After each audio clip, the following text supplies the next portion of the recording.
Hey Krishna Guru Maharaj, please accept my humble obeisances. Glories to Srila Prabhupada. सभी भक्तों को मेरा सादर दंडवत प्रणाम है।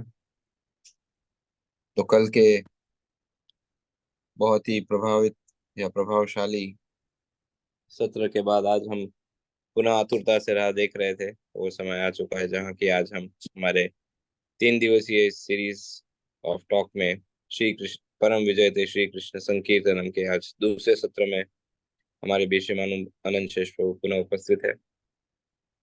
तो सभी भक्तों से अनुरोध है कि अपने नाम जप को तुरंत विराम दे दीजिए और जो प्रभु जी ने कल कहा, जिन भक्तों ने अभी तक ऑडियो कनेक्ट नहीं किया है वो ऑडियो जरूर कनेक्ट कर ले, और जिन भक्तों के वीडियो कुछ कारणवश ऑफ है यदि संभव है तो वे अपने वीडियो ऑन कर सकते हैं एटलीस्ट अभी टॉक के समय।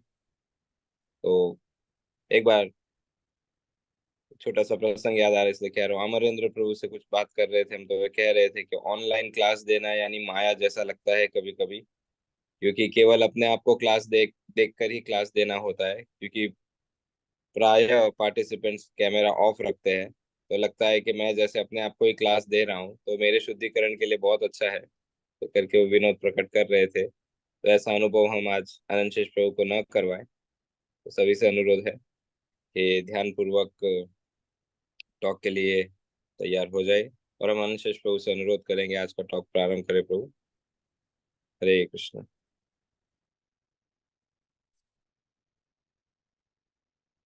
हरे कृष्ण। परम वंदनीय श्री गुरु महाराज के चरणों में सादर वंदन प्रणाम और समस्त भक्तों के चरणों में सादर वंदन प्रणाम है। ओम अज्ञानतिमिरान्धस्य ज्ञानाञ्जनशलाकया चक्षुरुन्मिलितं येन तस्मै श्री गुरुवे नमः। नमः ओम विष्णुपादाय कृष्णप्रेष्ठाय भूतले श्रीमते भक्ति वेदांत स्वामी निति नामिने। नमस्ते सारस्वते देवे गौरवाणी प्रचारिणे निर्विशेष शून्यवादी पाश्चात्य देश तारिणे। वाञ्छाकल्पतरुभ्यश्च कृपा सिन्धुभ्येव च पतितानां पावनेभ्यो वैष्णवेभ्यो नमो नमः। जय श्री कृष्ण चैतन्य प्रभु नित्यानंद श्री अद्वैत गदाधर श्रीवासादि गौर भक्त वृंद। हरे कृष्णा कृष्ण कृष्ण हरे हरे, हरे राम राम राम हरे हरे। हरे कृष्ण। श्री चैतन्य चरितामृत के अंतर्गत भगवान श्री चैतन्य महाप्रभु शिक्षाष्टकम श्लोक के प्रथम श्लोक के चौथे चरण का जो अंतिम भाग है उस पर हम चर्चा कर रहे हैं, जहां पर श्री चैतन्य महाप्रभु नाम संकीर्तन की 7 सिद्धियों का वर्णन किए हैं। तो वहां पर परम विजयते श्री कृष्ण संकीर्तनम श्रीमन महाप्रभु जो शब्द कहे, उसी शब्द को हम केवल आचार्य के शब्दों के आधार पर समझने का प्रयास कर रहे हैं। इसका अर्थ तो कल हमने जहां तक जो श्रवण किया, सार रूप में प्रधान कौन कौन सी बातें रही, कौन सा संकीर्तन, तो सर्वप्रथम भक्तिविनोद ठाकुर सर्वोच्च धर्म कृष्ण में रति, वह रति कैसे संभव है, तो केवला भक्ति के द्वारा, मतलब अन्य योग के द्वारा, ज्ञान के द्वारा, कर्म के द्वारा यह संभव नहीं, भक्ति के द्वारा संभव है। और भक्ति भी वह जो शुद्ध भक्ति, और वह शुद्ध भक्ति कैसे प्राप्त होती है, लोभमयी श्रद्धा के बिना असंभव है। कैसे लोभमयी श्रद्धा प्राप्त होती है, तो विशुद्ध से विशुद्ध साधु संग में, भक्तों के सानिध्य में, गुरु के आश्रय में जब शास्त्र का श्रवण किया जाता है तो श्रवण कीर्तन के बिना यह संभव नहीं। और अंततः भक्तिविनोद ठाकुर के कल जो वचन अंतिम शब्द सुने थे, सत्संग के प्रभाव से ही शुद्ध अनुकीर्तन संभव है। हम भी नित्य प्रति नाम जप करते हैं, हम नित्य प्रति हरिनाम संकीर्तन को भी कुछ मात्रा में करते हैं, बहुत अधिक ना करते हो, नाम जप आदि करते हैं, और नित्य प्रति शिक्षाष्टकम के श्लोकों का उच्चारण भी करते हैं, और शिक्षाष्टकम के प्रथम श्लोक के 7 प्रकार की सिद्धियों को सुनते भी है, उच्चारण भी करते हैं, और अन्यों को वर्णन भी करते हैं। इसका वास्तव ये 7 अलग अलग जो सिद्धियां हैं, यह भी अपने आप में अलग अलग विषय है। एक एक सिद्धि भी अलग से 3 दिन का सत्र ले सकता है। केवल चेतो दर्पण मार्जनम यह शब्द की जो व्याख्या भक्तिविनोद ठाकुर और अन्य आचार्यों ने बतलाई है, जो गहनतम उसके भाव है, तो उनको तो चर्चा अभी हम यहाँ पर नहीं कर रहे हैं। मूलतः केवल इसी शब्द पर परम विजय थे श्री कृष्ण, कौन सा वह संकीर्तन है। हम भी संकीर्तन कर रहे हैं, हम भी तो नाम जप कर रहे हैं, परंतु ये सात जो परिणाम है, क्या कितने किस अनुपात में हमारे जीवन में अनुभव हुए हैं, अनुभूत हुए हैं। तो अभी तक तो हम समझ ही नहीं पाए, अनुभव तो बहुत दूर की बात है। तो कहीं ना कहीं वो परम विजय थे श्री कृष्ण संकीर्तनम नहीं हो रहा है। ऐसा कोई वो संकीर्तन, ऐसा श्री कृष्ण संकीर्तन नहीं है जो विजय प्रदान करे। तो विजय शब्द का अर्थ क्या कहा गया है, परम शब्द का अर्थ क्या है, और श्री कृष्ण संकीर्तनम, तो केवल संकीर्तन शब्द पर ही अभी हम चर्चा यहाँ तक की है। तो आगे इसी में अब परम शब्द का अर्थ यहाँ पर भक्तिनाथ ठाकुर के शब्दों में हम सुनते हैं। तो संकीर्तन का शब्द अर्थात जब आप गुरु का आश्रय लिए, गुरु के आश्रय में शास्त्र का पर्याप्त रूप से श्रवण किया है, और तद उपरांत जो कीर्तन है वह। अब परम शब्द में लगभग अर्थ वैसा है। हम देखते हैं, श्री कृष्ण कीर्तनस्य, श्री कृष्ण के कीर्तन में सर्व मंगल स्वरूपत्वात् चतुर्थ पादांतर्गत, तो चतुर्थ पद मतलब चतुर्थ चरण, तो चेतो दर्पण मार्जनम भव, और फिर श्रेय कैरव ये दूसरा चरण, तीसरा चरण मतलब आनंदाम्बुधि वर्धनम, और चौथा चरण मतलब सर्वात्म स्नपनम। उसके अंतर्गत यह शब्द आता है परम विजय थे श्री कृष्ण संकीर्तना।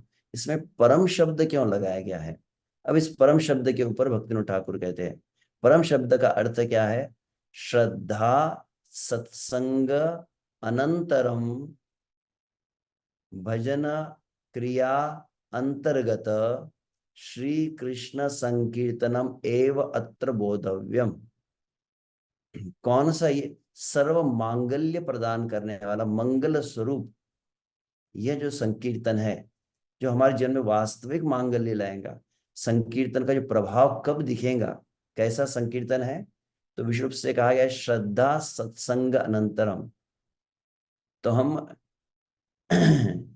यह परम विजय थे श्री कृष्ण संकीर्तन में श्लोक किस धरातल पर है, अगर समझना हो तो हम श्रील रूप गोस्वामी द्वारा वर्णित श्रद्धा से प्रेम के 9 सोपान को जानते हैं। आदौ श्रद्धा, तथा साधु संग, भजन क्रिया, अनर्थ निवृत्ति, निष्ठा, रुचि, आसक्ति, भाव, प्रेम। ये 9 अलग अलग सोपान बताए हैं श्रील रूप गोस्वामी ने। उसके अंतर्गत आदौ श्रद्धा ततः साधु संग, यहाँ पर पहले श्री कृष्ण में श्रद्धा होती है, फिर श्री कृष्ण के जो आश्रय लिए हुए हैं वे भक्त, और फिर श्री कृष्ण के आश्रम में जो भक्त है उनके मुख से जो शास्त्र, जो श्री कृष्ण का ज्ञान प्रदान करते हैं। तो साधु गुरु के आश्रय में शास्त्र के वचनों पर जब श्रद्धा होती है, उसको कहा गया है मूलतः श्रद्धा। तो ऐसी श्रद्धा जब हो, और ऐसी श्रद्धा में क्या करता है, सत्संग करता है, साधु संग करता है। अब साधु संग के सत्संग का अर्थ क्या होता है, आदो श्रद्धा तत्व साधु संग कहा गया है। तो साधु संघ का प्रथम भाग क्या कहा गया है वहां पर, आदौ गुरु पादाश्रय, सर्वप्रथम श्री गुरु के चरण कमलों का पूर्ण रूपेण आश्रय लिया। श्री गुरु की शरण में जो जाता है, तो जो श्रद्धा के साथ गुरु के शरण में जाता है, गुरु के मुख से सुनता है, श्रवण करता है, तब क्या होता है, तब वास्तविक भजन क्रिया प्रारंभ होती है। इसीलिए भक्तिनाथ ठाकुर जो शब्द कहे हैं भजन क्रिया का अर्थ वो बताते हैं, साधु संगे भजन क्रिया। पहले भजन की साधना की पद्धति की शिक्षा प्राप्त करनी पड़ती है, दीक्षा प्राप्त करनी पड़ती है, तब वास्तविक साधन प्रारंभ होता है। तो यहाँ पर परम संकीर्तनम, परम मतलब कौन सा वो श्रेष्ठ संकीर्तन है जो 7 सिद्धि प्रदान करेगा। साधारण आप देखिए संसार में भी कई लोग हैं तथाकथित, कई व्यवसायी गायक भी होते हैं, कई व्यवसायी कथाकार भी होते हैं, कई अन्य देवों की उपासना करने वाले, तथा कई लोग नाम का उच्चारण तो करते ही है ना। नाम जो है सर्वत्र उपलब्ध है, और भारत में तथाकथित जय श्री राम कहने वाले भी तो कई है। सनातन धर्म को की ध्वजा पताका को लहराने वाले बहुत है, परंतु ये सभी संकीर्तन तो वो प्रभाव नहीं दिखला रहे जो यहाँ पर कहे गए। तो कौन सा संकीर्तन है जो श्रद्धा के साथ गुरु का आश्रय लिया गया है और गुरु के आश्रय में भजन क्रिया को सीखा है? वह भजन क्रिया में जब नाम संकीर्तन जो प्रारंभ हो रहा है, उसे कहा गया है परम। तब आगे कहते हैं, न तो प्रतिबिंब भक्त्या आभास अंतर्गत हरि संकीर्तनम। दूसरा एक संकीर्तन भी होता है, कौन सा संकीर्तन? उसको परम संकीर्तन नहीं कहे यहाँ पर। कौन सा? प्रतिबिंब भक्त्या आभास। अभी बहुत शब्द की भी बहुत अलग अलग व्याख्या होती है। नामाचार्य श्री हरिदास ठाकुर हरिनाम चिंतामणि में इस शब्द का बतला है, प्रतिबिंब नाम क्या होता है। प्रतिबिंब भक्त्या आभास, तो एक है भक्ति, अब दूसरा शब्द हुआ भक्ति आभास, और तीसरा शब्द है प्रतिबिंब भक्ति आभास। उसके अंतर्गत वाला नहीं। तो एक होता है परम विजयते श्री कृष्ण संकीर्तनम, कौन सा है? श्रद्धा से गुरु का आश्रय लिया है, गुरु से शिक्षा प्राप्त की है, और गुरु से शिक्षा प्राप्त करके अंततः गुरु के मुख से नाम को सुनकर जो नाम का उच्चारण कर रहा है, वह परम संकीर्तनम कहा गया है। प्रतिबिंब का अर्थ क्या होता है? प्रतिबिंब का सरल अर्थ वहां पर भक्ति विनोद ठाकुर बतलाया है हरिनाम चिंतामणि की टीका में। जिस प्रकार से मान लीजिए, एक क्या होता है? एक होता है सूर्य। अब सूर्य की किरणें जब प्रकाश आ रही, तो कभी कभी क्या होता है, बादल सामने आ जाते हैं। जब बादल सामने आए तो सूर्य का प्रकाश का पूरा प्रभाव देखने को नहीं मिलता है। प्रभाव है, मतलब उजाला तो है, परंतु सूर्य का तेज नहीं दिख रहा है। जब बादलों, जो कहते हैं ना बादल आ गए आज, तो बादल आ गए तो सूर्य नहीं है, ऐसा नहीं है। सूर्य के प्रभाव को थोड़ा उन्होंने मंद कर दिया है। उसे कहा जाता है भक्ति आभास। जब हमारे जीवन में क्या होता है, एक बादल आ जाते हैं। कौन से बादल है? अनर्थ रूपी बादल जब रहते हैं, तो नाम का एकदम एग्जैक्ट प्रभाव को अनुभव नहीं करते शुद्ध नाम के। यहां तक तो ठीक है, परंतु दूसरा एक और एक बात क्या कही, प्रतिबिंब कहा है। तो भक्ति आभास मतलब समझेगी, जैसे मतलब बादल आ गए तो थोड़ा मतलब एग्जैक्ट उसका इफेक्ट दिख नहीं रहा है नाम का। शुद्ध नाम प्रकट नहीं, जैसे सूर्य मतलब शुद्ध नाम है, तो सूर्य का किरणें प्रकाश प्रभाव ब्लॉक जहां पर हो रहा है, वो है बादल। तो अनर्थ रूपी बादल, अविद्या रूपी जो बादल और कोहरा है, उसको कहा गया है प्रतिबिंब। मतलब और अधिक सूर्य है, सूर्य का बादल आ रहे तो प्रभाव उतना पता नहीं चल रहा है ना। अब क्या हुआ, वही सूर्य का प्रतिबिंब आप सरोवर में देखते हैं, तो सरोवर में क्या दिखाई दे रहा है? तो सरोवर में सूर्य का प्रतिबिंब दिख रहा है, जिसको विकृत प्रतिबिंब भी कहा जाता है, परवर्टेड रिफ्लेक्शन अंग्रेजी में कहते हैं। अब आपसे प्रश्न पूछा जाए, एक है सूर्य कौन सा? बादलों के द्वारा ढका हुआ, वो कुछ तो उजाला देता है। दूसरा कौन सा है? एक सूर्य जो सरोवर में प्रतिबिंब है, क्या वो कोई उजाला प्रदान करेगा? सूर्य का कोई भी लाभ, सूर्य का कोई भी प्रभाव जो है वो प्रतिबिंब नहीं दे सकता है। तो प्रतिबिंब अर्थात ऐसे कई लोग हैं जो नाम उच्चारण करते हैं, परंतु जिनका भाव मायावाद के द्वारा दूषित है। मायावाद के द्वारा दूषित अर्थात मायावाद किसे कहते हैं? तो भक्तिविनोद ठाकुर जैसे मान लीजिए, कोई व्यक्ति श्री कृष्ण के रूप को माया समझता है, तो उसे मायावाद कहते हैं। वैसे जो नाम को भी माया समझता है, भगवान, भगवान का नाम एक है, भगवान का नाम साक्षात स्वयं भगवान है, इस धारणा में जो स्थित नहीं है, जो क्या विचार करता है, ये नाम एक साधन मात्र है, नाम स्वयं श्री कृष्ण, यह नहीं समझता। नाम को साधन है, हाँ नाम कीर्तन करना चाहिए, ऐसे अब स्पष्ट रूप से कहा जाए, कई आप वृंदावन में देखेंगे, कई ऐसे कोई कथाकार भी होते हैं, संस्कार नाम कीर्तन बहुत अच्छा करते हैं, बहुत सुंदर नाम भगवान का महान है, भगवान का नाम श्रेष्ठ है, परंतु क्या है, अंततः नाम लेना है। भगवान का नाम लेते लेते फिर भगवान से प्रेम हो, फिर प्रेम हो तो फिर तो वह चिंतन है, वह लीलाओं का चिंतन है। फिर तो ये कुछ भी नहीं है, फिर तो हम दो भी नहीं रहे, दो भी एक हो जाते उस धरातल पर। ऐसे कुछ बातें कभी कहते हैं जिसमें कहीं ना कहीं गंध आती है। किसकी आती है? मायावाद की गंध आने लगती है विशेष रूप से। हाँ, तो इसी को जो प्रतिबिंब नाम जो कहा गया, प्रतिबिंब नाम तो विशेष रूप से ऐसे कई तथाकथित जो गुरु का आश्रय नहीं लिए, प्रामाणिक वैष्णव, गुरु के द्वारा शिक्षा को प्राप्त नहीं किए हैं, उनके द्वारा जो नाम है वह ये सात सिद्धि नहीं दिखलाने वाला है। वो अच्छा नाम कीर्तन करेगा। स्पष्ट रूप से, व्यवहारिक रूप से आप देखें, संपूर्ण भारत में सर्वत्र भागवत धर्म, हिंदू धर्म, सनातन धर्म के विषय में कहा जाता है। सर्वत्र लोग नाम उच्चारण करते, यहाँ तक आप अगर महाराष्ट्र में आएंगे, सर्वत्र लोग क्या कहते हैं? हरे राम राम राम हरे हरे, हरे कृष्ण, यही तो मंत्र है।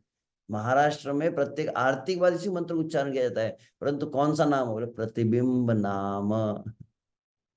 क्योंकि अभी तक वो शिक्षा नहीं ली है, गुरु से शिक्षा प्राप्त की नहीं है, नाम नाम ही अभिन्न है, ये समझे नहीं है। तो ये जो प्रतिबिंब नाम जो है, इस शब्द के ऊपर मैं चर्चा किया हूं।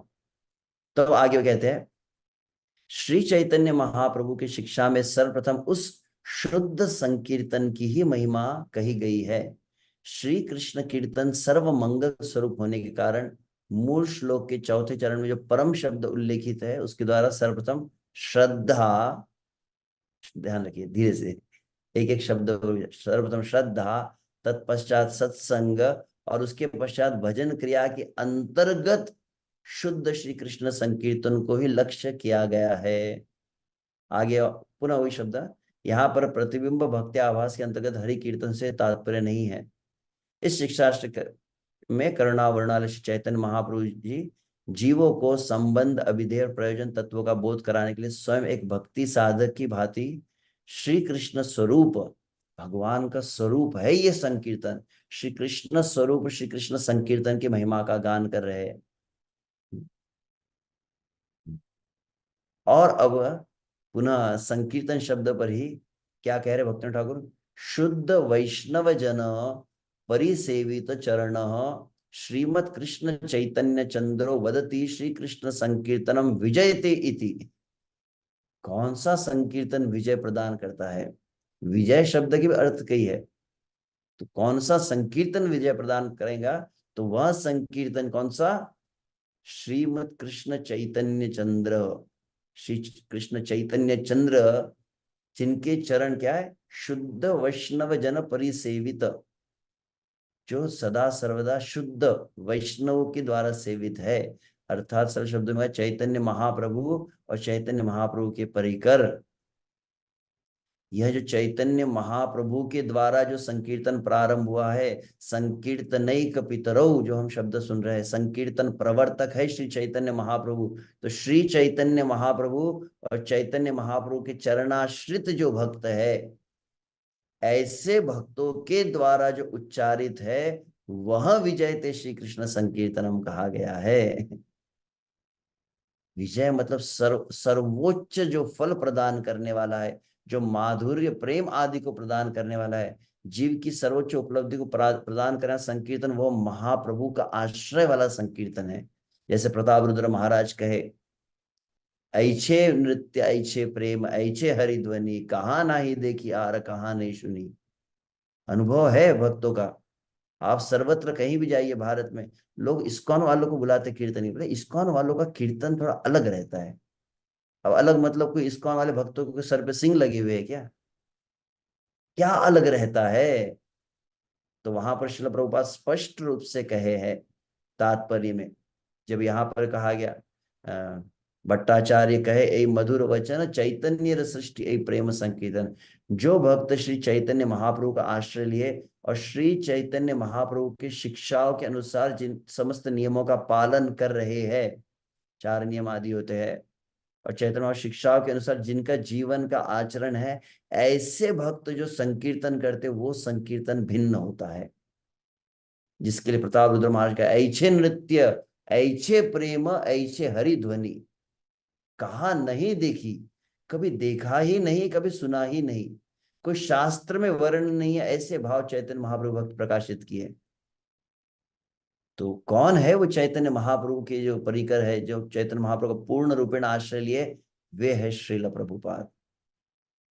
तो स्पष्ट रूप से कहा जाए तो कौन सा संकीर्तन कली काल में संपूर्ण पृथ्वी पर विजय प्राप्त करने वाला है, तो श्रील प्रभुपाद के चरणों का आश्रय लिया हुआ जो संकीर्तन है, वह संकीर्तन विजय प्रदान करने वाला है।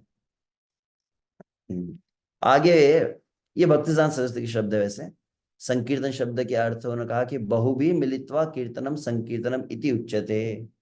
जो बहुत भक्त, जब बहु भी मतलब भीड़ नहीं, भीड़ वाला कीर्तन नहीं, भक्तों के संग में बहुत अधिक मात्रा में जो भक्त एकत्रित हो जाते हैं और मिलकर जब भगवान की महिमा का गान करते हैं, यह जीव गोस्वामी के शब्द हैं संकीर्तन का अर्थ बतलाते हुए। अब विजयते शब्द का अर्थ हम सुनेंगे।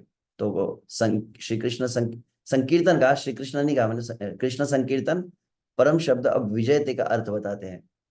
विजयते मतलब क्या? माया शक्ति प्रसूत प्रापंच के विश्वे कथम कृष्णम कीर्तनम विजयते। माया शक्ति के द्वारा ये जनित जगत है, भौतिक जगत कैसा है? माया का जगत है। इस माया के जगत में श्री कृष्ण संकीर्तन विजय प्रदान करता है। ये कौन सी विजय है? कोई इंडिया पाकिस्तान की मैच वाला विजय है क्या? कौन सा विजय है ये? तब वहां पर आगे इसका बहुत विस्तार से टीका जो है, पूरी मैंने टीका नहीं ली, लास्ट पार्ट को लिया है। तो उसमें स्पष्ट रूप से भगवान श्री कृष्ण पर ब्रह्म है, ब्रह्मेति परमात्मेति भगवान इति, यह सब विस्तार से बतलाया गया। और अंततः वो भगवान पर तत्व है।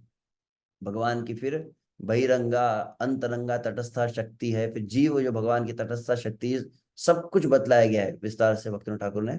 और तब अंततः वे जो कहे है, जीवस्यापि तदेक देशत्वम तदाश्रयत्वात् बहिश्चरत्वम तद अज्ञानाभावात्। तो वो जो जीव है, जीव कैसा है? भगवान सच्चिदानंद है, आत्मा भी सच्चिदानंद है। भगवान दिव्य है, जीवात्मा भी दिव्य है। परंतु जीव जो है भगवान के आश्रित है, इसलिए भगवान का अंश है। परंतु क्या हुआ? तद आश्रयत्वात् बहिश्चरत्वम, बहिर्मुख हो गया, कृष्ण भूलिया, श्री कृष्ण को भूल गया। और तद ज्ञान अभावात, अपने स्वरूप का जो ज्ञान था, कौन? जीव कृष्ण दास ऐ विश्वास कर ले तो आर दुख नाय। भक्ति ठाकुर जैसे कहते हैं, श्री कृष्ण के हम दास है, ये हमारा परिचय है, हमारा स्वभाव, ये स्वरूप है।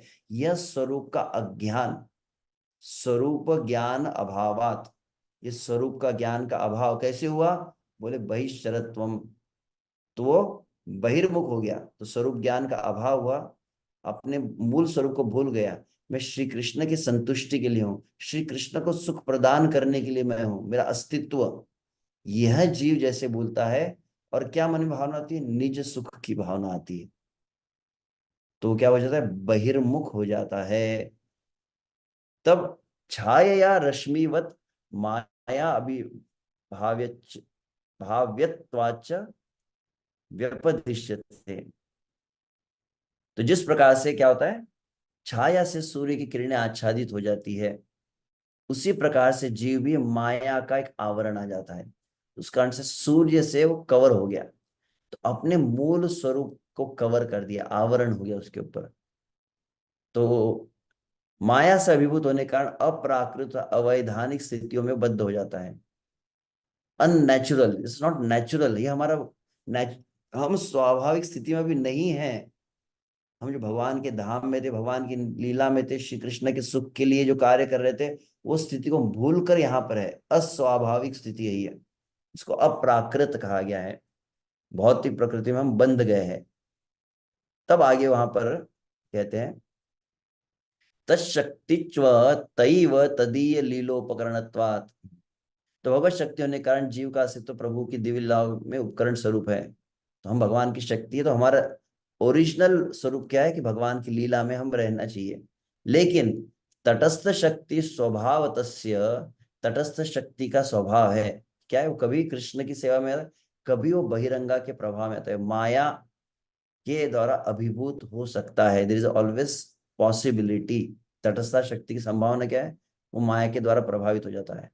तो माया वशता पन्ना नाम तेषाम जीवानाम संसार दुखम। ऐसा जीव क्या हुआ, वह भगवान से विमुख हुआ, अपने स्वरूप को का अज्ञान का अभाव हो गया, और उस समय वह मायाग्रस्त हुआ। तो ऐसा मायाग्रस्त जीव इस संसार में जन्म मृत्यु चक्र में अनादिकाल से, अनंत जन्मों से भटक रहा है। यही वास्तविक यहाँ पर जीव का जो दुख है। तो अब कैसे यह विजय मतलब क्या, हम इतने जन्मों से पराभवस्तावत अबोध जातो यावत न जिज्ञासत आत्म तत्वम। भगवान ऋषभ देव क्या कहे, पराभव, वो हार गया। कौन हार गया, पराभवस्तावत अबोध जात, जो इस जीवन में अपने स्वरूप को नहीं जान पाई, यावत न जिज्ञासते आत्म तत्वम, जो आत्म तत्व की जिज्ञासा नहीं किया, आत्म तत्व का अनुभव नहीं किया मनुष्य शरीर में, वो मनुष्य जिंदगी वो हार चुका है। तो वास्तविक विजय मतलब इस स्वरूप का ज्ञान जो करा सके। तो स्वरूप शक्ति संबंधान माया अंतर्धाने संसार नाश स्वरूपावस्थितिश्च। परंतु भगवान की स्वरूप शक्ति के संपर्क में आने से, तो भगवान की भक्ति के, भगवान की अंतरंगा शक्ति के संपर्क में आने से क्या होगा, माया का तिरोधान हो जाएगा। ये माया का जो प्रभाव है, ये जो बादल आ चुके हैं, ये हट जाएंगे, जिससे संसार का नाश होता है, जीव निज स्वरूप में अवस्थित होता है। अब यहां पर कहते हैं माया मुग्धा नाम जीवानाम, माया से मोहित जीव क्या होता है, पुनः पुनः संसार क्लेशानुभवान अनंतरम, बार बार संसार में बहुत दुख भोगा है, बहुत कष्ट भोगा है, और जब समझ में आ गया, हमारे प्रभु जी कैसे सच्चिदानंद प्रभु, ये दुनिया ये महफिल मेरे काम की नहीं। तो संसार क्लेश अनुभव, संसार के क्लेश का पर्याप्त अनुभव हुआ, उसके बाद में उसके बाद अब मुझे क्या चाहिए, अब गुरु का आश्रय चाहिए, अब साधु चाहिए मुझे, वे मुझे बंधन से निकाल पाएंगे।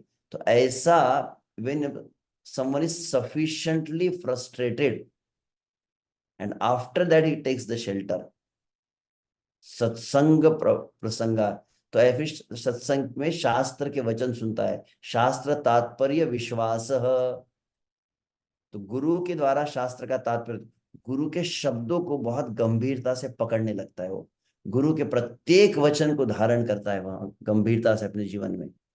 तब क्या होगा, तब भगवान माधुर्य लोभ जायते। ये एक एक शब्द पर बहुत अधिक व्याख्या की जा सकती है। तब वास्तविक लोभ आएगा। कृष्ण का लोभ आया कैसे, जब गुरु के शब्दों में आपकी निष्ठा आ गई, तब लोभ आता है। तदा तेषाम स्वरूप शक्ति आह्लादिनी सार वृत्ति भूतायाम भक्ताधिकारो भवती। तो तब वहां वास्तविक जो भक्ति है, उसका वो अधिकारी बनता है। अंततः ये जो शब्द है, that is the final point जो मैं कहना चाहता हूँ, जातया श्रद्धया गुरु चरणाश्रय रूप सत्संग प्रभावा तत्व श्रवणम घटते। मैं जो कहूंगा बिल्कुल अपने मन के शब्द नहीं कह रहा हूं, इसलिए यहाँ पर शब्द स्पष्ट है। कौन सी जातया श्रद्धा, श्रद्धा का जन्म हुआ, कैसी श्रद्धा चाहिए यहाँ पे, तो स्पष्ट है, गुरु चरण आश्रय रूप सत्संग प्रभावात, गुरु के चरण का आश्रय लेकर जो सत्संग हुआ है, उस प्रभाव से क्या होगा, तत्व श्रवणम, तो वो गुरु के चरणों आश्रय में वो तत्वों को सुनता है, भगवत तत्व को सुनता है, नाम तत्व को सुनता है, नाम की महिमा को सुनता है। और ऐसा भक्त, आजकल क्या होता है, आजकल इस्कॉन में कीर्तन का क्रेज बहुत चल रहा है। कौन है तो बोले, जैसे इंद्र प्रभु आए, फिर इंद्र प्रभु के कई भक्त आए, माधव प्रभु है, कई भक्त अच्छा कीर्तन करते हैं। उनको देखकर हर व्यक्ति क्या सोचता है, एक हरिनाम चादर गले में डाल देंगे हम, और कुछ टैटू वगैरह बना लेंगे, और हम भी बन गए कीर्तनिया। श्रीपाद इंद्र प्रभु कहते हैं, ऐसे कीर्तनिया नहीं बनते हैं। जब आप गुरु का आश्रय लेते हैं, जब आप स्वयं नाम साधना करते हैं, जब आप नियमों का पालन करते हैं। मुझे स्मरण है, मैं सुन रहा था एक बार इंटरव्यू एक, तो श्रीपाद इंद्र प्रभु इस बात को बहुत जोर देते, 24 आवर्स कीर्तन में कौन सी बात को जोर दिया था, जो भी भक्त वहां पर थे should strictly attend the full morning programme. यह भी उनका एक नियम वो रहता था। उनकी साधना उतनी होनी चाहिए, वो प्रभुपाद ग्रंथ उतने पढ़ने चाहिए। स्वयं श्री श्रीपाद अहिंद्र प्रभु नियमित इन सभी कार्यों करते थे, और उसके पश्चात जो कीर्तन उनका रहता था, तब तो वहां प्रभाव दिखलाता है। हर कोई केवल उस ट्यून को कॉपी करके और उस स्टाइल में केवल बैठकर वहां कीर्तनिया नहीं बन पाते हैं। तो तो श्रवण अंतरम यदा तत्कीर्तनम भवती, तो श्रवण के पश्चात कैसा विनम्रता पूर्वक गुरु से बहुत श्रवण किया है आपने, गुरु के मुख से नाम को जब सुना है, उसके बाद जो कीर्तन है, तदा माया दमन प्रक्रिया रूप, तब माया को हराने वाला जो कीर्तन है, कैसा कीर्तन है। या तो हम ही माया से निकल नहीं पा रहे, हमारा कीर्तन किसी और को माया से मुक्त करा पाएगा। श्री भक्ति विनोद ठाकुर नाम उच्चारण किए तो कौन बोले, ब्रह्म राक्षस का उद्धार हो गया। आप भक्तिदान से जीवन देखते, भक्ति विनोद ठाकुर एक एक अत्यंत ऐसा, जहां पर प्रेत के द्वारा ग्रसित ऐसा स्थान था, वहां पर भी रुके रात्रि में। रात्रि में प्रेत आए और भक्ति विनोद ठाकुर नाम उच्चारण किया तो बोले प्रेत का उद्धार हो गया। यहाँ तो हमारा उद्धार नहीं हो रहा है। तो माया दमन प्रक्रिया कहाँ पे, प्रोसेस शुरू कहाँ हुई है, श्रवणांतरम यदा तत्कीर्तनम भवती। तो बहुत सुना है, उसके बाद वो नाम जो लेता है, वह नाम जो है माया के दमन की प्रक्रिया को प्रारंभ करता है, और जीव के स्वरूप को फिर उदित होने लगता है। प्रपंचे हरि कीर्तन विजय ऐसा प्रक्रिया, this is the process for the victory. ये पूरा जितने बात बताई, ये है प्रोसेस। तो सरल शब्दों में कहा जाए तो, आश्रय लैया भजे तार कृष्ण नाहि त्यजे, आर सब मरे अकारण। जो आश्रय लेकर भजन करेगा, जो आश्रय में रहकर नाम जप करेगा, आश्रय लैया भजे तार कृष्ण नाहि त्यजे। जहां तक मुझे स्मरण, शायद ये श्री नरोत्तम दास ठाकुर के शब्द है, आर सब मरे अकारण। जो चैतन्य भागवत में ये वचन है कि यदि कोई श्री कृष्ण का भजन करे, श्री कृष्ण की सेवा करे, तो संशय है कि श्री कृष्ण की प्राप्ति होगी। परंतु जो श्री कृष्ण का आश्रय लिए हुए है, ऐसे भक्तों के आश्रय में रहकर यदि कोई सेवा करे, तो कहे कि फिर गारंटी है कि कृष्ण की प्राप्ति होगी। अतएव यहाँ पर विशुभ से श्रीपाद अहिंद्र प्रभु जब देह त्याग किए 2010 में, जिस दिन वो देह त्याग किए उसी दिन का उनका अंतिम प्रवचन, हम अभी कुछ दिन पहले जब उनका आविर्भाव दिवस मनाया, तब वो मुझे सुनने का अवसर हुआ था। एग्जैक्ट जो उनका वाक्य था, मैं विचार किया तो उस वीडियो को दिखाऊंगा, परंतु देखते कल के सत्र में उसको से शुरू कर सकते हैं। तो श्रीपाद अहिंद्र प्रभु का जो वाक्य था, मैंने इस बात को कहा था वहां पर भी कि अहिंद्र प्रभु का क्या आदत थी, कृष्ण कृष्ण जब भी बोला जाता है तो कृष्ण की जगह पर वो नाम को रखते हैं। कलयुग में कृष्ण नाम के रूप में, कृष्ण की शरण मतलब नाम की शरण, कृष्ण की भक्ति मतलब नाम की भक्ति। तो वहां पर एक शब्द श्लोक है, कौन सा, यस्य देवे परा भक्ति यथा देवे तथा गुरु तस्यैते कथयिता अर्थ प्रकाशन्ते महात्मनः। जिस अनुपात में आपकी श्री कृष्ण में श्रद्धा है, जिस अनुपात में श्री कृष्ण में आपकी भक्ति है, जिस अनुपात में आपकी श्री कृष्ण में निष्ठा है, उतनी श्रद्धा निष्ठा भक्ति जब उस कृष्ण की भक्ति प्रदान करने वाले गुरु में हो जाती है, तब समस्त शास्त्र का मर्म, शास्त्र का तात्पर्य स्वयं हृदय में प्रकाशित हो जाता है। अब इसी श्लोक को उन्होंने कैसे कहा, यस्य देवे परा भक्ति यथा देवे तथा गुरु, तो यस्य नामे परा भक्ति यथा नामे तथा गुरु तस्यैते कथयिता अर्थे प्रकाशन्ते महात्मनः। उन्होंने एग्जैक्ट ऐसा संस्कृत श्लोक नहीं कहा था, ऐसा अर्थ कहा था, मैंने श्लोक बना दिया। जितनी नाम में भक्ति है, उतनी नाम प्रदान करने वाले गुरु में जब हो जाती है, जो नाम प्रदाता गुरु है उसमें उतनी भक्ति हो जाए जितनी नाम में श्रद्धा है, तो नाम का स्वरूप मतलब नाम रूप गुण लीला धाम आदि प्रकट कहां पर होता है, यहां पर प्रकट हो जाता है। तो विशेष रूप से आवश्यक जो है यहाँ पर सार अंतिम जो बात में कहना चाहता है कि अत्यंत आवश्यक क्या है कि हम आश्रय लेकर नाम को उच्चारण किया जाए। तो आश्रय मतलब तो आश्रय मतलब तीनों आवश्यक है। अभी अभी क्योंकि मैं हाल ही में इस्कॉन डिसाइपल कोर्स में कर रहा था, तो यही विषय पर चर्चा चल रही थी, तो वही भाव को मैं चिंतन कर रहा था, तो उसी को मैं प्रस्तुत कर रहा हूँ। तो तीन आश्रय। सर्वप्रथम पर्याप्त रूप से हमें क्या आवश्यक है? श्रील प्रभुपाद का आश्रय हो। श्रील प्रभुपाद के शब्द, श्रील प्रभुपाद के वचन, श्रील प्रभुपाद के भाव को पर्याप्त रूप से हम आत्मसात करें। तदोपरांत गुरु का आश्रय पर्याप्त रूप से हो। गुरु के वचन, गुरु के भाव आपके जीवन में उतर जाए। जैसे कल मैंने श्लोक कहा था, पिबंति ते भगवता आत्मन सताम कथामृतम श्रवण पुटेषु समृतम, कि पर्याप्त रूप से जब श्रवण किया जाता है, प्रभाव क्या है? पर्याप्त रूप से श्रवण का अर्थ क्या हुआ? कि जब श्रवण आपको कीर्तन के लिए प्रेरित करे। पर्याप्त आश्रय का अर्थ क्या हुआ? श्रील प्रभुपाद का पूर्ण आश्रय, गुरु का पूर्ण आश्रय, अर्थात गुरु की भावना, प्रभुपाद की भावना ही आपकी भावना बन जाती है। जैसे गुरु सोचते वैसे ही आप जब सोचने लगते हैं, गुरु के अनुकूल जब हम होने लगते हैं, ऐसी जो भावना है। गुरु क्या चाहते हैं? गुरु चाहते कि सभी शिष्यों को मैं देखना चाहता हूं। कितने शिष्य है? स्पष्ट रूप से परम पूज्य श्री लोकनाथ स्वामी गुरु महाराज कितने शिष्य है? तो 8,000, 9,000। अब महाराज चाहते हैं, और अगर जो गुरु के वचन है, गुरु के वचन में जब श्रद्धा होती है, आध्यात्मिक शब्द होता है ना, नाम क्या है? Spiritual sound. तो स्पिरिचुअल साउंड नाम है, तो नाम का बीज कहां पर आता है? तो कहा है, मंत्र मूलम गुरोर वाक्यम। गुरु के जो शब्द है मुख के, वहां अगर आपने पकड़ लिए, तो कहते हैं कि आपका मंत्र प्रकट होने लगता है। फिर उसके पहले नहीं होगा। गुरु के शब्द ही आप अगर पकड़ नहीं पाए, गुरु के वचन ही नहीं पकड़ पाए, तो मंत्र का प्रभाव तब तक प्रकट नहीं होगा। जिस अनुपात में आप गुरु के शब्द, मुझे कई बार कुछ भक्तों का स्मरण होता है जो बहुत विशेष उनकी अनन्य निष्ठा गुरु के प्रति होती है।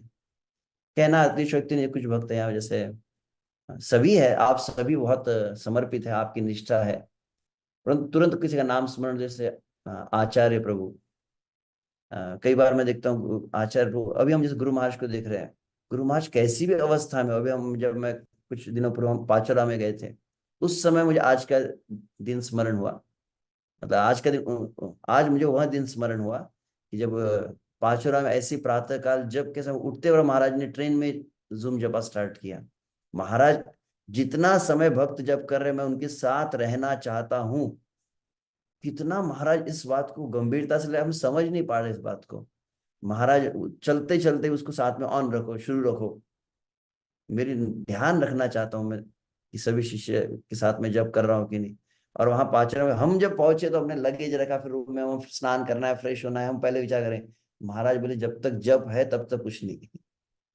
महाराज ने अन्य क्रिया को रोक दिया, हाँ बाद में किसी बात करेंगे, बाद में किसी मिलेंगे, अभी मैं भक्तों के साथ में हूँ अपने। तो महाराज कितना अधिक प्रायोरिटाइज किया। आज देहरादून महाराज पहुंचे हैं, रात्रि में बैठे ना ट्रेन से, वृंदावन से जब निकले हैं, तो संपूर्ण रात्रि की यात्रा रही है, परंतु फिर भी महाराज अन्य बातों में प्राधान्य किसे दिए? हमें दिए।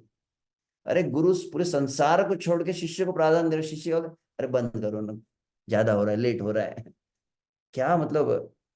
तो विशेष रूप से यहाँ पर हम कल मैं पढ़ूंगा, जैसे मुझे पद्मावली प्रभु ने शेयर किया था, एक भक्त जो गुरु के साथ बैठकर नाम जप करे, उन्होंने अपना कुछ अनुभव बतलाया, तो उसको कल हम अवश्य सुनेंगे। तो यहाँ पर विशुभ से, ओ टाइम इज ओवर। तो अंतिम जो 2-3 बातें कहना, विशेष रूप से हम शिल प्रभुपाद का आश्रय, गुरु का आश्रय का अर्थ क्या हुआ?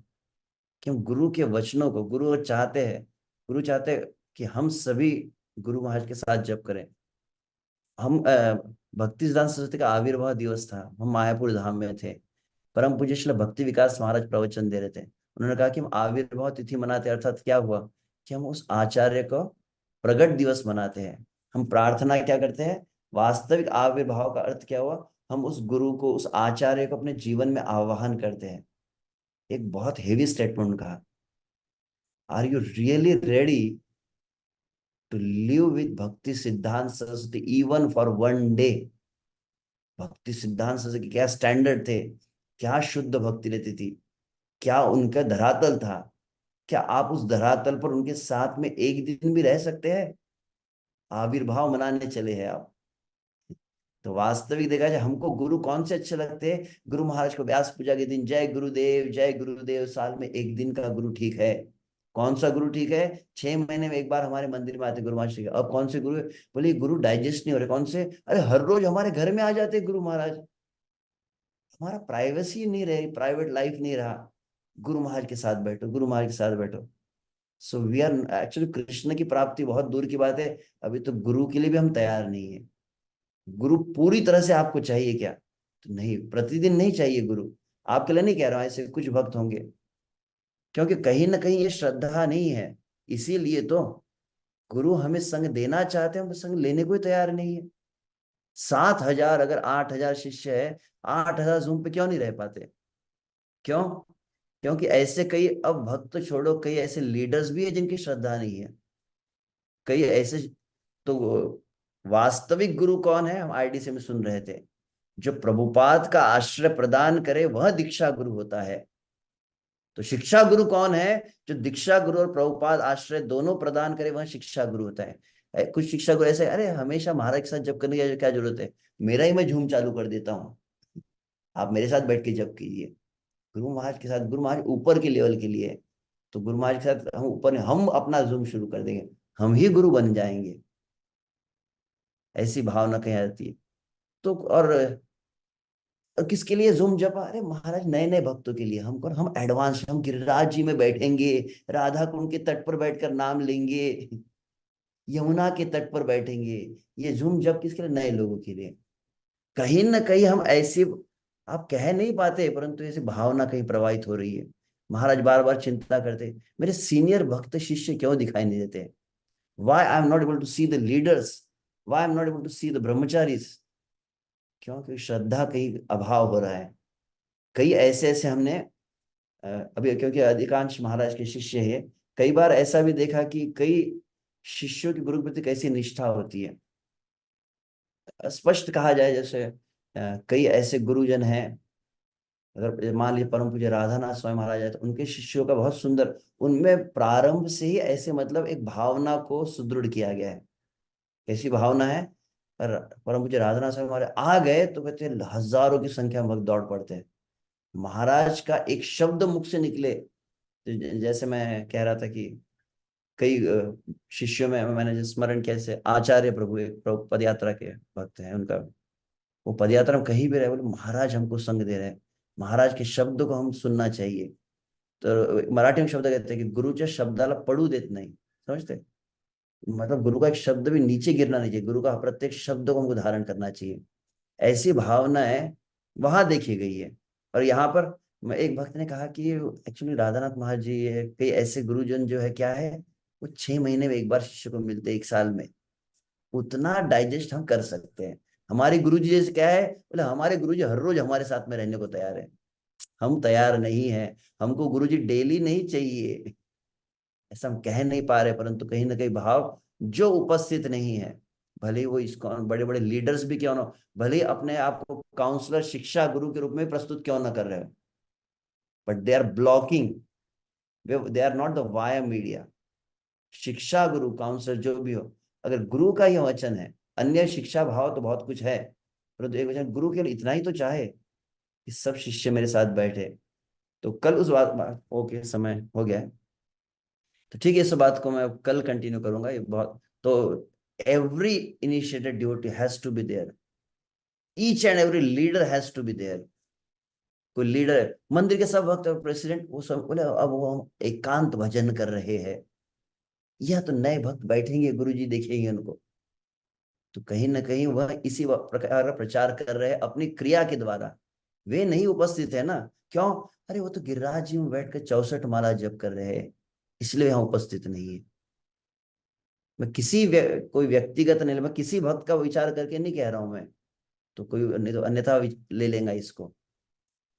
और विश्व से जितने भक्त हैं, जैसे यहाँ पर ऑफिशियली मैं को पद्माली प्रभु का भी प्रमोशन नहीं कर रहा, जितने लोग इस साल दीक्षा लेने, कहा कि 75 व्यास पूजा, कितने 75 750 भक्त दीक्षा लेने लगे वृंदावन में। मान लीजिए 2024 में 1,000 भक्त दीक्षा लेने, there should be like ID, zoom ID 2024 initiates, ऐसा जूम आईडी बनाकर 1,000 लोग दिखने चाहिए। इनकी दीक्षा होने वाले तो इस 2024 में इतने भक्त एकदम सामने दिखने चाहिए। दीक्षा के लिए हम तैयार कर रहे हैं, अभी तो तुम्हारे साथ बैठ के जप ही नहीं किया उन्होंने, और बोल रहे कि जूम में आ गए। तो लीडर्स के लिए, एस्पायरिंग के लिए एंड इनिशिएटेड, तीन के लिए मैंने कहा। तो अगर देखा जाए तो वास्तविक 2,000 3,000 के जूम आईडी कम पड़ जाएंगे।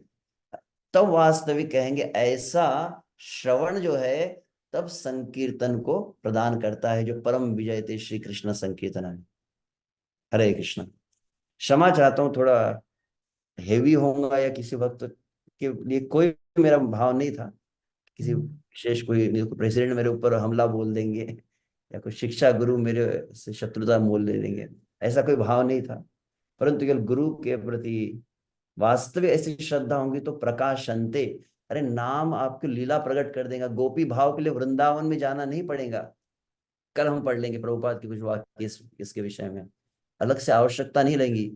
भाव उदित होते हैं, भाव की प्राप्ति नहीं की जाती है, ऐसे कि जाकर हम प्राप्त करेंगे, ऐसा नहीं। प्रभुपाद कहते हैं नाम रूप गुण लीला भाव सभी अपने आप प्रकट होंगे, केवल निष्ठा आपकी परिपक्व जब हो जाती है तो। हरे कृष्णा। श्रील प्रभुपाद की जय, गुरु महाराज की जय, अनंत कोटि वैष्णव वृंद की जय। आज कुछ बोलने का मन नहीं कर रहा है, ऐसा लग रहा है प्रभु जी आप ही कंटिन्यू कीजिए इसे, इस सेशन को। और एक जगह हम सुन रहे थे कि किस प्रकार से एक शिष्य का जीवन सक्सेसफुल माना जाता है, तो कई उसके रेसिप्रोकेशन है, लेकिन एक ये भी है जो स्वयं श्रील प्रभुपाद जब विदेश गए तो प्रभुपाद जी ने जो कविता लिखी उसमें कहा कि भगवान से प्रार्थना कर रहे थे कि मुझे भक्ति वेदांत नाम तो मिला है, टाइटल तो मिला है, उसे सार्थक करने की शक्ति आप दीजिए। तो वो भी अपने आप में एक पैरामीटर है कि जहाँ शिष्य सक्सेसफुल है कि नहीं। जैसे हमारे गुरु महाराज जी का नाम प्रभुपाद जी ने दिया लोकनाथ दास ब्रह्मचारी या लोकनाथ स्वामी, तो वास्तव में पूरे लोक के वो नाथ है। तो प्राय इस्कॉन में कहा जाता है लोकनाथ स्वामी या लोकनाथ महाराज वे है जिनका कोई नहीं उनका लोकनाथ। हमारे एक वरिष्ठ गुरु भाई जामवान प्रभु, उन्होंने गुरु महाराज जी की एक व्यास पूजा में कविता में बहुत सुंदर पद भी गाया था कि जिनका कोई नहीं उनके लोकनाथ है। तो एक प्रकार से गुरु महाराज जी ने भी अपना नाम सार्थक इस तरह से किया है। और आज जब मैं अनंत शेष प्रभु से सुन रहा था तो मैं सोच रहा था कि केवल हमारे परिवार में एक ही शिष्य है गुरु महाराज जी के जो इस प्रकार से इस भाव से अनकॉम्प्रोमाइज बातें बोल सकते हैं। प्राय भक्त शुगरी वर्ड्स काफी बोलते हैं, नहीं प्रभु जी नम्रता, आप ये है आप वो है, हम ये है हम वो है। लेकिन आज जो बातें प्रकाशित हुई है वो बोलने का साहस भी शायद किसी में नहीं है और उतनी क्षमता भी किसी में नहीं है।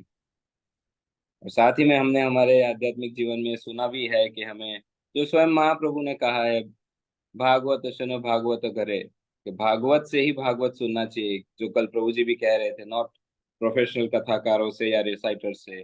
प्रभुपाद जी भी कह रहे थे कीर्तन भक्ति से सुनो, भले उसके पास सुर ताल नहीं है लेकिन उसके पास भक्ति है, भाव है। बाहर के प्रोफेशनल सिंगर्स के पास सब कुछ है लेकिन भक्ति नहीं है। तो उसी प्रकार से जब हम एक साक्षात्कारी भक्त से सुनते हैं तब वो जो सुना हुआ ज्ञान है वो कानों से सीधा हृदय तक पहुंच जाता है, हम कन्विंस हो जाते हैं तुरंत। तो उसी प्रकार आज जब प्रभु जी सुन बोल रहे थे तो उनको सुन के ये भाव आ रहा था मन में कि प्रभु जी केवल उन्होंने ऐसा नहीं है प्रेजेंटेशन बनाया, तैयारी की और बोल रहे हैं, वे अपने साक्षात्कार और अपने भावों से भक्ति से हृदय से बोल रहे थे। तो हमारा परम सौभाग्य है कि हमारे ऐसे गुरु भाई है जो कभी कभी सामने आके ऐसे जटिल विषयों के ऊपर प्रकाश डालते हैं। सभी से अनुरोध है कि आज का टॉक और एक बार सुनिएगा आप सभी, इसे रिलीज किया जाएगा और हम बताएंगे कहाँ पर ये रिलीज होते हैं। काफी भक्तों का ये कंप्लेन तो नहीं कहेंगे लेकिन क्वेरी है, शायद कंप्लेन भी है कि गुरु महाराज जी के अलावा दूसरे जो भक्तों के टॉक से कहाँ मिलेंगे। तो यूट्यूब चैनल को भी हम कल थोड़ा सा प्रमोट करेंगे, आज समय हो चुका है। तो वहां पर जाके आप इस टॉक को, आज के टॉक को पुनः पुनः सुनिए। और जो अभी भक्त हमारे बीच नहीं है, प्रभु जी ने कहा 8,000 और केवल 800 थे, तो बीच का जो गैप है वो हमें पूर्ण करना है। तो आइए हम सब महामंत्र का उच्चारण करके श्रीमान अनंत शेष प्रभु का हृदय पूर्वक आभार व्यक्त करते हैं कि उन्होंने अपने इतने वर्षों की जो गुरु भक्ति है उसे इस प्रकार से इन शब्दों में डाल के हम सभी के सामने प्रस्तुत किए, ताकि हम भी हमारे आध्यात्मिक जीवन की इस यात्रा को गुरु महाराज जी को सेंटर में रख के पूर्ण या एटलीस्ट प्रारंभ कर पाए। हरे कृष्णा कृष्ण कृष्ण हरे हरे, हरे राम राम राम हरे हरे। श्री हरिनाम प्रभु की जय। हरे कृष्ण महामंत्र की जय। श्रील प्रभुपाद की जय। परम पूज्य श्री लोकनाथ स्वामी गुरु महाराज की जय। श्रीमानंद शेष प्रभु की जय। वाञ्छाकल्पतरुभ्यश्च कृपा सिन्धुभ्य एव च पतितानां पावनेभ्यो वैष्णवेभ्यो नमो नमः। अनंत कोटि वैष्णववृंद की जय।